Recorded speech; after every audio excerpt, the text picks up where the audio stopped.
कितना तू कोई गाजा छावनी कर के मनोरंजन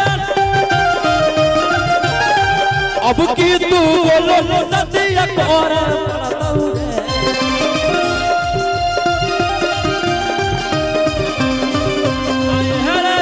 अब की तू बोलो सतिया कोरा पड़तो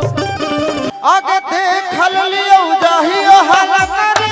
लागे छोड़ा चुप चुप चुप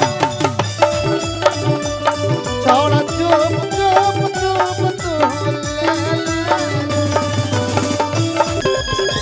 बाप दादा डरलौ नहीं बेटो न डरतौ रे सासरे नवादा पतो न कस